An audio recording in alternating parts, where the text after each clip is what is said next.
Fred Gomez Carrasco was a notorious drug cartel boss from San Antonio. After years earning millions and running from the cops, Carrasco was serving a life sentence when he decided to break out of the Walls Unit, the oldest prison in Texas. Carrasco and two henchmen took over the prison library. They held teachers and librarians captive as Carrasco bartered for his freedom. Now there's only one way that these people will see the light again, and that's for you to cooperate. The standoff set off one of the worst hostage crises in American history, the 1974 Huntsville prison siege. This will be our last day to live if somebody doesn't come through and help us. They're desperate men and they mean business. He's fixing to shoot me. I'm fixing to die if you don't do something right now.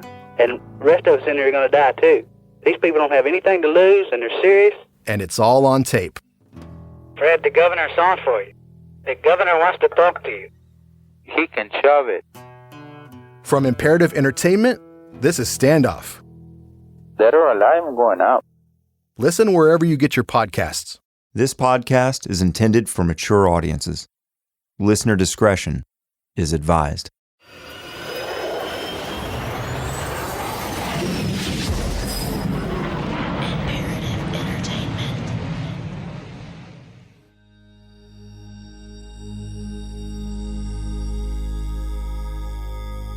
In December of 1973, as a GBI agent, I worked and was assigned to Fleming, a double homicide where Mr. and Mrs. R.O. Fleming in Rennes, Georgia, were murdered.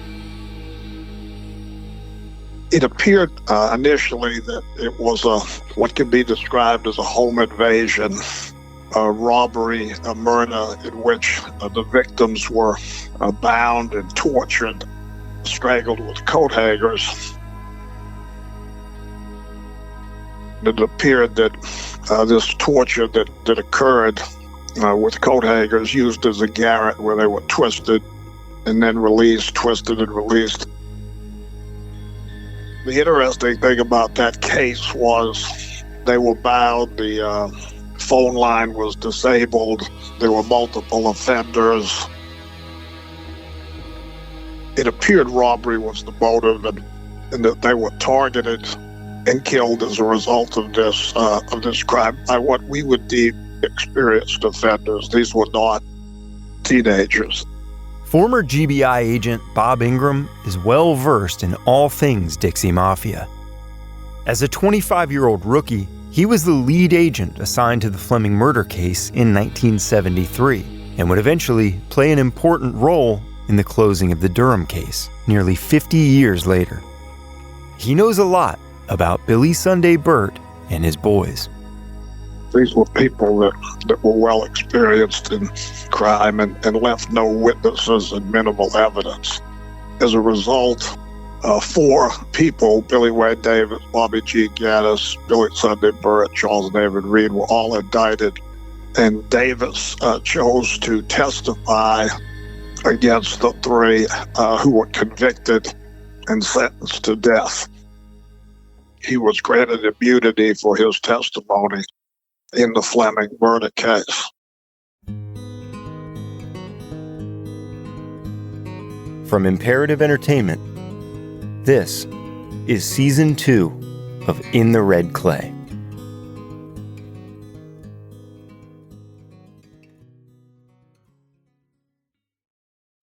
The murders of Reed Oliver Fleming and his wife Lois on December 22, 1973, provide a bit of background on the relationship between Billy Sunday Burt and Billy Wayne Davis, and what would be the beginning of their eventual downfall. After the two were arrested for bank robbery in '74, Davis turned on Burt for the Fleming murders to secure immunity, and in turn, Burt would implicate Davis in the murders of Doctors Warren and Rosina Matthews, 2 prominent pathologists murdered in their Marietta, Georgia home 3 years prior. Burt, who was handed a death sentence, would also go on to implicate Davis in the murder of a man named Charles Mack Sibley over a gambling debt, which would result in Davis getting a death sentence as well, one that would later be commuted to life in prison. I tell you all this to illustrate a simple point and pose a question. Knowing how much these two men had it out for each other, can we really take Davis's confession as gospel?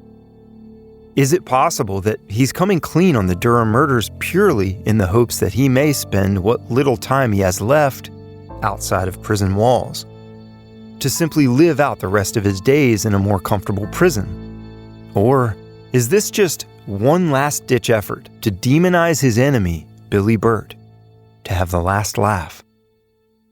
In Season 1, we learned a lot about Billy Sunday Burt and his life story through the eyes of Stoney. But what about the other men in the Dixie Mafia? And what about Billy Wayne Davis's story? Davis come from a fluid family. He was educated. He had connections with what I call big wheels. Big wheels. People with influence, intelligent, educated, politicians, doctors, lawyers. That was Davis's circle. He was just the criminal element of it. And that's what attracted my dad to him when they met. He had all this information that he was getting from lawyers on the west side of Georgia in particular, where my dad had none. And that was a whole new ball game. And they made millions together from Davis's contacts, robbing card games of these big wheels. Stuff that only an insider like Davis's family raised him to be, the friends he had, up to the very end. I mean, my God. As Stoney tells me, the complicated relationship between these two men goes back some 50-plus years. Burt from northwest Georgia and Davis from the west side of Georgia were introduced in 1967 through a mutual friend, believing that they may benefit from one another's skills and criminal networks.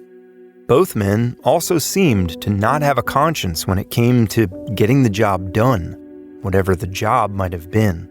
These guys were willing to go all the way to secure power and money, and they would kill at the blink of an eye to silence an eyewitness or informant.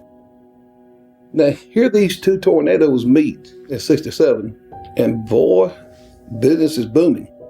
Nothing never stopped with my father and Georgia's Dixie Mafia, his boys, as far as the bank robberies, the hits. It went on as if they'd never met.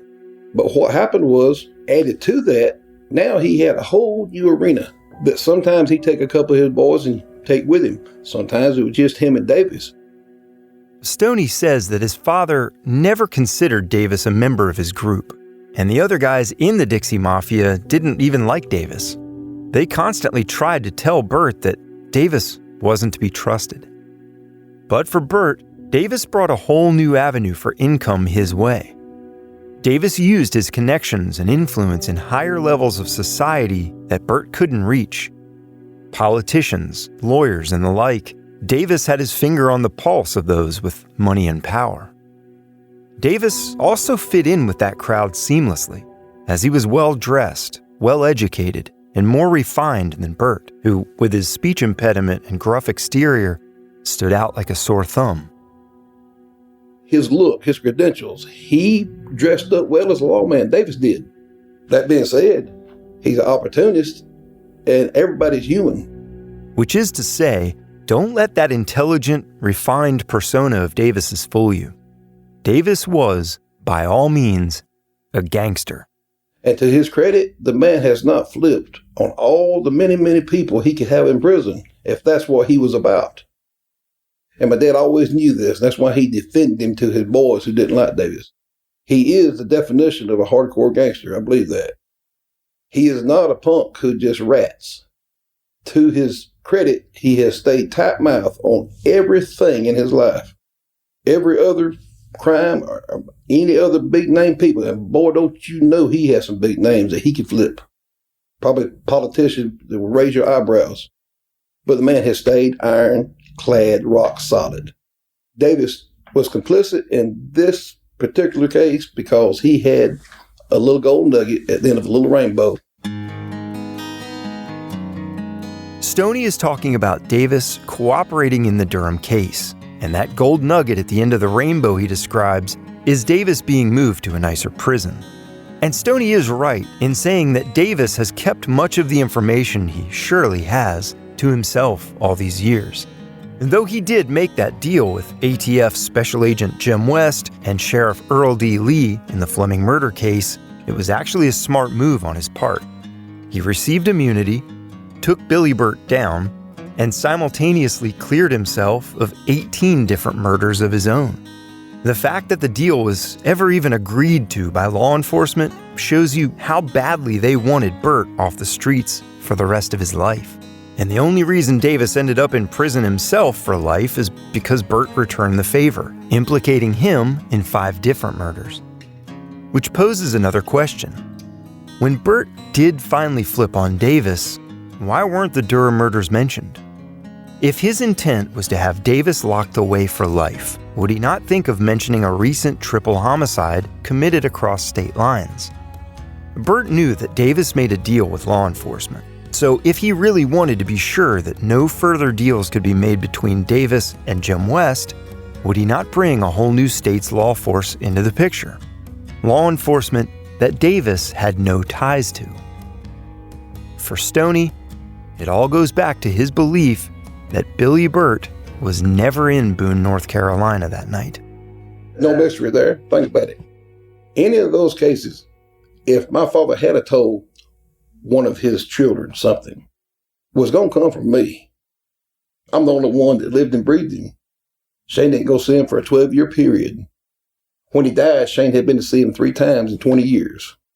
When he was there, my dad, you could see my dad in his eyes. He was heartbroken, and he just poured love on him.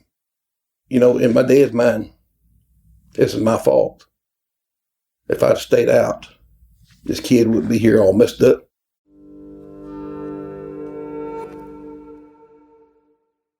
If you had the chance to be brought back to life hundreds of years in the future, would you take it?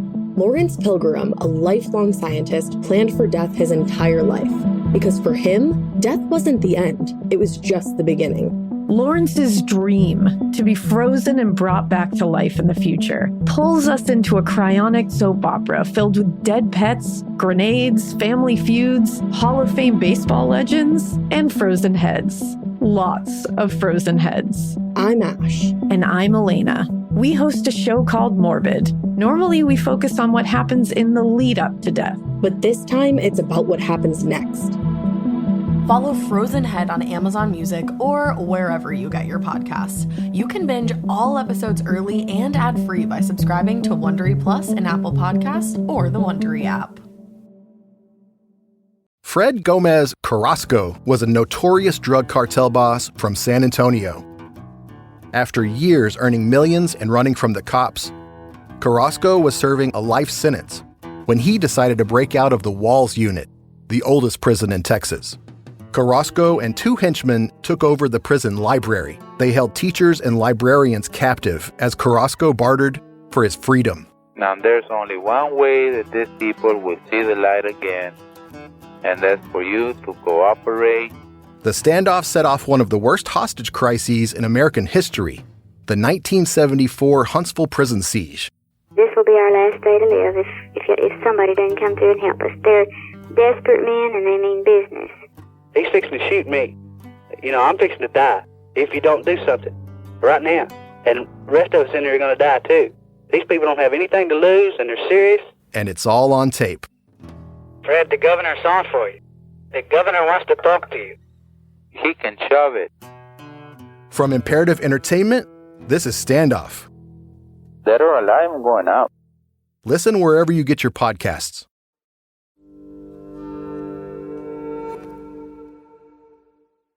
No matter how many times I hear Stoney defend his father, it still can be a bit shocking. While I understand what he's saying and where he's coming from, the reality is that he's defending the honor of a man who, by his own admission, has killed over 100 people.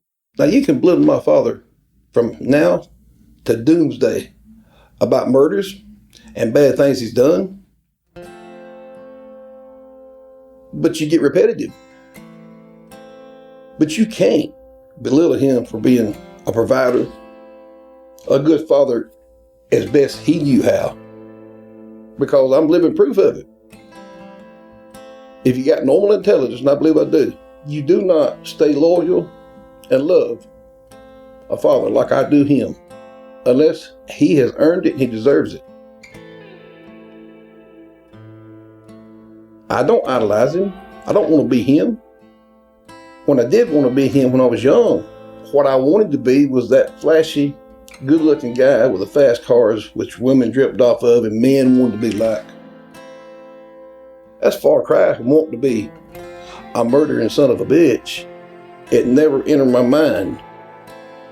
I never grasped that part of it.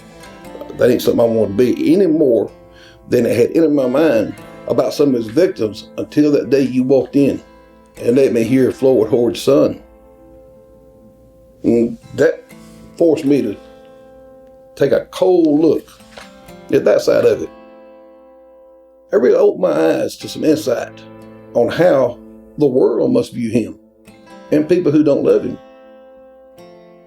Well, hell, when you think about people that don't love him, there's a short list of people that do, in my mind. Just thinking of a stone-cold killer like Billy Sunday Burt loving people is probably a hard concept for some to fathom. Think about it. How does one shoot a person in the back of the head and then go home and shower love on his family, his young children? He loved a lot of people. My mother, all his kids. He never allowed one time for one to speak against the other. He stayed on me all the time about going to see my mother. I would never give him reasons. I wouldn't want to hurt him. I wouldn't hurt him for nothing. But he stayed true to that to the day he died.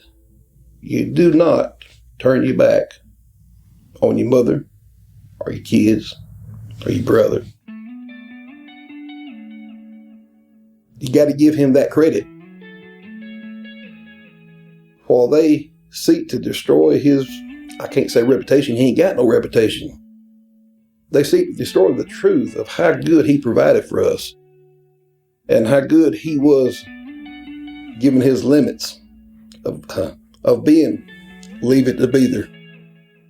He done pretty damn good, Sean. He's made sure we were educated. He made damn sure that we brushed our teeth, that we said yes ma'am and no ma'am, that we damn done our homework, that we didn't get a failing grade. All the things that a kid looks back on later, he done. It was him. It was nobody but him. Son, if you get a failing grade, you can't run with me no more till the grade is up. Well, that was my incentive, never get a failing grade. I didn't get my first F till a year after he was locked up. Hearing Stoney speak so highly of his father is nothing new. I think many of us understand why he feels the way he does, even if you don't agree with him. But the fact is, the complicated man that was Billy Sunday Burt left such an impression on young Stoney that 50 years later, he still idolizes him. At least, certain traits of his. But that cannot be said about all of the members of the Dixie Mafia. Not all of the families of those men have chosen to see the good in their blood relatives who've committed such atrocious crimes. Really, it's been extremely difficult to even find anyone willing to discuss these men the way that Stoney talks about his father's life. I know very little about the other men implicated in the Durham case: Billy Wayne Davis, Bobby Jean Gaddis, and Charles David Reed, or Charlie. Charlie was a damn ladies' man. He was small in stature, good looking. I liked the hell out of him. He had a cold side to him, I seen later in years, but as a child, he was real good to me. You know, he was one of the boys. And he served my father not like a punk, but like a true soldier, like a true comrade, like a true friend. My dad didn't have a hierarchy of soldiers. They were friends, mutual respect. He was just the better man in all ways of them, and all of them looked up to him, but he never belittled none of them. They all had their talents. Charlie's talent was he was cold as ice. He was capable of anything, and he kept his mouth shut to the end, just like my daddy. Burt first met Charlie Reed at his pool hall in Winder, his base of operations. The two clicked, and Burt felt he could be a trusted man and was soon after initiated into the fledgling group. Stoney provides a little background on Reed and Gaddis and shares some of his memories of them from their time in the Dixie Mafia. 1971, I'm 11 years old. Charlie had went with an underage girl, statutory rape type thing. So he'd hide out for a while. While he was hiding out, they robbed the Tequila Bank. Now, before they robbed that bank, red dye was not known. This little bank didn't have a police station. When leaving the scene of this particular bank robbery, someone shot at Burt and his boys as they made their escape. My dad always thought the police run out and shot at him. Come to find out later, it was the postman. That was the postmaster. My dad had heard that he cracked up. He done gone. But Charlie, as they left out, he opened the bag to look in it. Boom, red dye. Made him look like Elijah the Wooden Indian. Sean, nothing could get that off. They scrubbed him with everything from Clorox. So now, statutory and red dye, Charlie Reed. What'd he do? He went to Miami. When Charlie opened the money bag after robbing the Tequila Bank, the red dye exploded all over his face, neck, and hands. That and a looming statutory rape charge prompted Charlie Reed to hide out in Florida for a while until things blew over. But they'd give them money, went to Miami to hang out until that dye was gone. Had to stay low for a few weeks till my father could take care of getting it going away up here. Charlie Reed was more of Billy Burt's helper, not a killer himself. Now, you asked me what kind of fella Charlie was. He's a damn good gangster. He took good orders from my dad. He wasn't a genius, but he was smart enough to figure stuff out. He was a self-starter, but he did not. He has never killed anyone. He just watched my father do it and helped him do it. He was in the car when my dad had the gun on Sheriff Lee. And he says, "You gonna shoot him, Billy?" And my dad says, "Hell no, let's go." So that was Charlie. When Stoney refers to his father having a gun on Sheriff Lee, he's referring to Burt being hired by Davis to kill the man. Burt parked his car in the parking lot of Lee's church and had his shotgun trained on him as he walked out the front doors with his wife and children, but decided not to pull the trigger at the last moment. Charlie would later go to prison when the Dixie Mafia was broken up. He would escape from prison just 5 years from his parole, only to be recaptured 2 months later.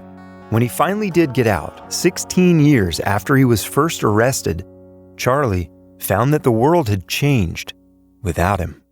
Sean, when you go to prison, time stops. Will you stay 1 year or 30? If you go in 1974 and you get out in 1984, it's still 1974. Charlie made a mistake of coming home, thinking it was still back in the day. Charlie tried to pick up where the Dixie Mafia left off and began reaching out to his old friends and girlfriends, one of which had already moved on and gotten married to another former member of Burt's group. After an unheeded warning to cut his losses and move on from the woman, Charlie Reed was shot in the head and killed with a .30-30 deer rifle from long range. The official cause of death was accidental shooting, citing the man who pulled the trigger was setting in the sights on a new scope for the gun and accidentally shot Reed, taking off most of his head. Now, while it seems that Charlie was the type to egg Burt on and just help out where needed, what about the other alleged accomplice in the Durham murders? Bobby Gene Gaddis. All of them come from rough past.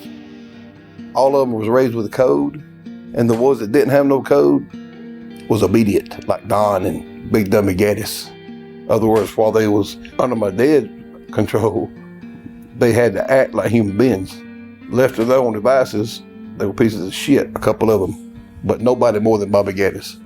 Remember, Gaddis was also convicted in the deaths of the Flemings and the Matthews, the murders that Burt and Davis used to flip on each other. Bobby Gene Gaddis, he was a dog animal when it come to pedophile type stuff with women and kids. He was a sexual predator. He was sadistic. I've heard him tell his wife, "I want you to go and make me some damn biscuits right now. Bobby Gene, I don't have any lard. I don't give a damn. You got 10 minutes to do it. I'm going to be. And sure enough, 10 minutes, he beat the hell out of her. But that was Bobby Jean. Big fat son bitch. When they went to handcuff him, they couldn't handcuff him because his hands wouldn't reach together. You know, he's 5 foot 8 inches tall, weighs 350 pounds. It wasn't enough for him to do butt drive with a wig, you know? Stoney doesn't hold back on his feelings for Gaddis. He says that Gaddis was abusive to his wife and children, who wanted nothing to do with him later in life, and to animals as well. Which makes you wonder why Burt even kept him around, as this seems to go against what we've been told about Billy's affection toward animals and children. But apparently, Gaddis, like all members of the Dixie Mafia, had to pass Burt's test before they could be admitted into the group. All 8 guys in my dad's group had to pass 2 tests. Money and women. I don't know how many failed that test. When he would do it and they passed it, he'd swear them under oath to death they'd never repeat it. So none of them never knew about it, the other one. Like Don was the last one. Here's what he done to Don. Don Cooper was the last man to be admitted into Burt's group. Here, Don, hold this $5,000 for my son. I'm going to be in a spot tomorrow. I don't want somebody to know I carry this much money. I'll be back and I'll get it from tomorrow. Will you do that? Sure, Bill. In the bag of cash he would ask Don or whoever to hold for him would actually be several $100s more than what he told them there was. And then he would go to one of his mistresses, a pretty one, and say, baby, I'm going to be gone for a day. I want you to get done by itself and just come on to him. I ain't turn it on and let me know what happens when he get back. Okay, Billy. When he come back, he said, Don, let me get that money.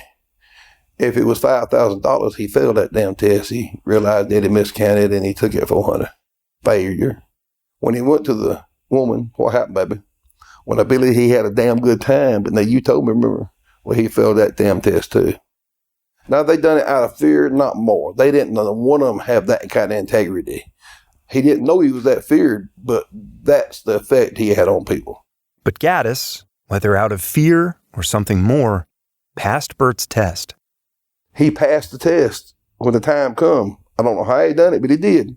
But that still doesn't change Stoney's views of him. He was the worst person I've ever known. Not intelligent, sadistic. So I'm just going to say he needed killing.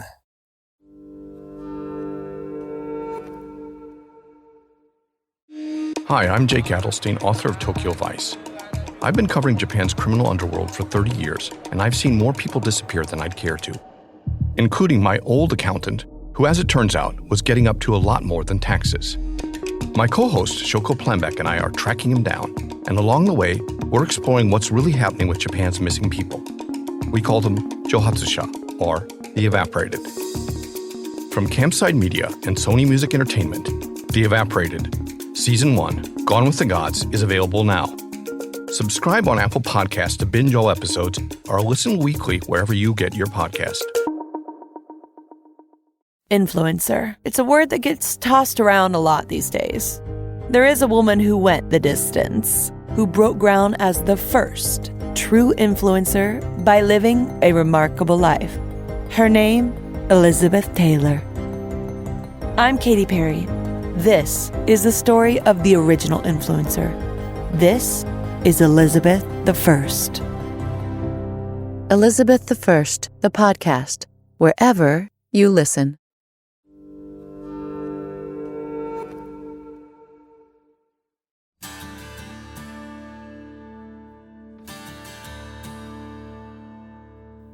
With Billy Sunday Burt, Bobby Jean Gaddis, and Charlie Reed all dead, Billy Wayne Davis is all that's left of the original Dixie Mafia.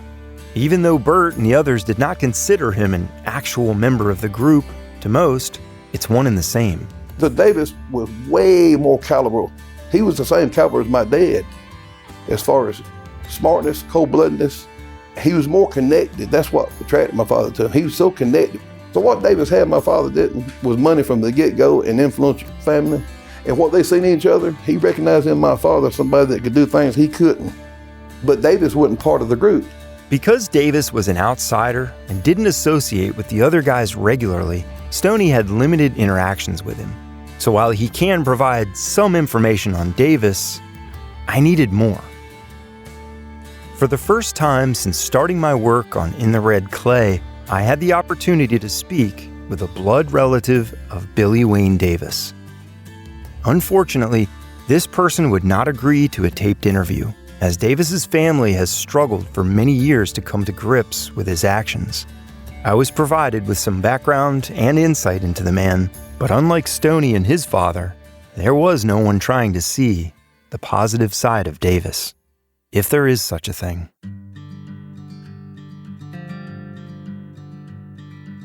Davis came from a well-to-do family.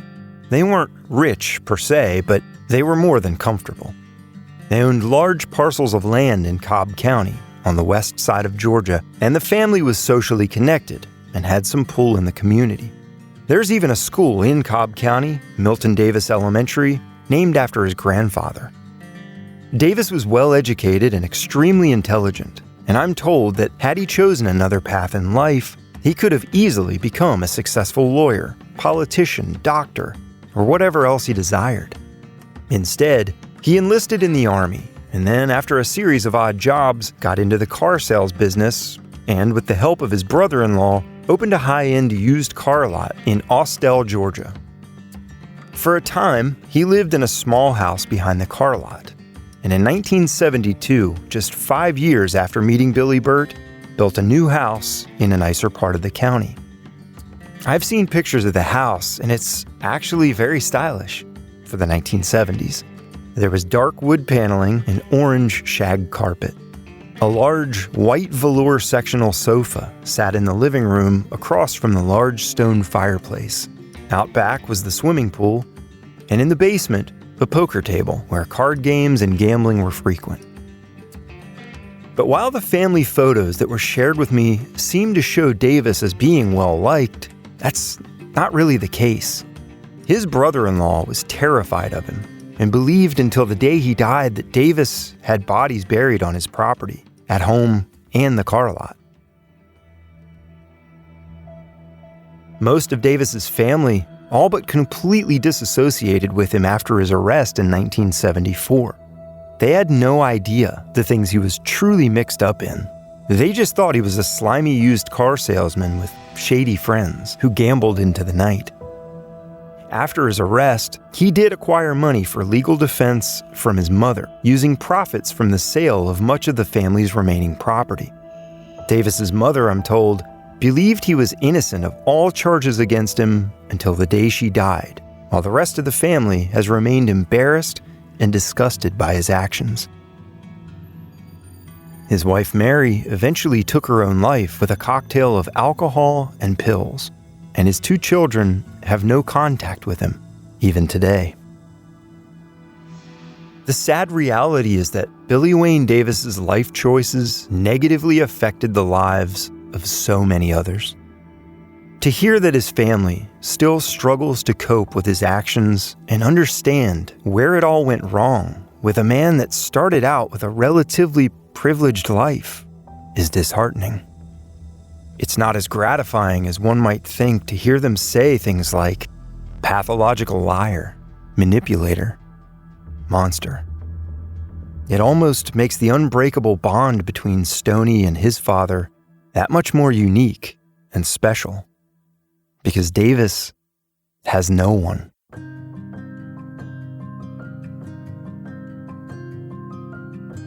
He is truly living an empty, black void of a life.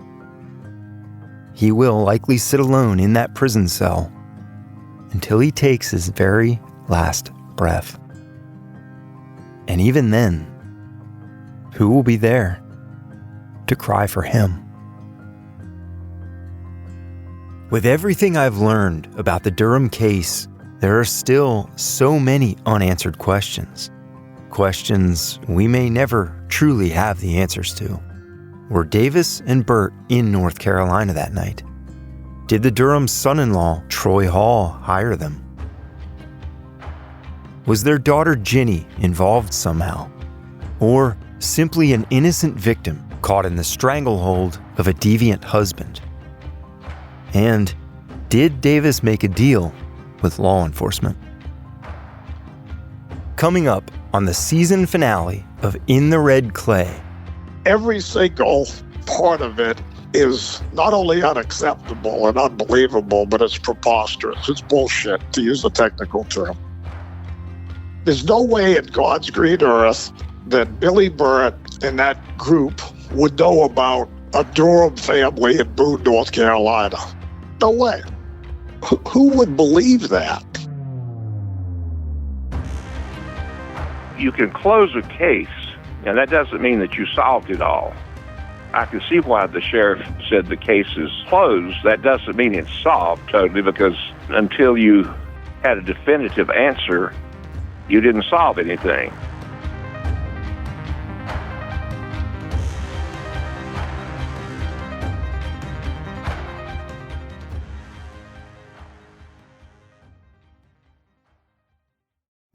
In the Red Clay is a production of Imperative Entertainment. It was created, written, and reported by me, Sean Kipe, and I wrote and recorded the original music score. Executive producers are Jason Hoke and Gino Falsetto. Story editor is Jason Hoke. Sound design by Shane Freeman. Cover art and design by Gina Sullivan. Season 2 of In the Red Clay, Durham, is a 6-episode series with new episodes available every Monday. To keep up with this and my other podcasts, follow me on social media at Sean Kipe. Have questions? Email us at podcasts@imperativeentertainment.com. If you like the series, tell your friends and leave us a review. Thanks for listening. Fred Gomez Carrasco was a notorious drug cartel boss from San Antonio. After years earning millions and running from the cops, Carrasco was serving a life sentence when he decided to break out of the Walls Unit, the oldest prison in Texas. Carrasco and 2 henchmen took over the prison library. They held teachers and librarians captive as Carrasco bartered for his freedom. Now there's only one way that these people will see the light again, and that's for you to cooperate. The standoff set off one of the worst hostage crises in American history, the 1974 Huntsville prison siege. This will be our last day to live if somebody doesn't come through and help us. They're desperate men and they mean business. He's fixing to shoot me. You know, I'm fixing to die if you don't do something right now. And the rest of us in there are going to die too. These people don't have anything to lose and they're serious. And it's all on tape. Fred, the governor's on for you. The governor wants to talk to you. He can shove it. From Imperative Entertainment, this is Standoff. Dead or alive, I'm going out. Listen wherever you get your podcasts.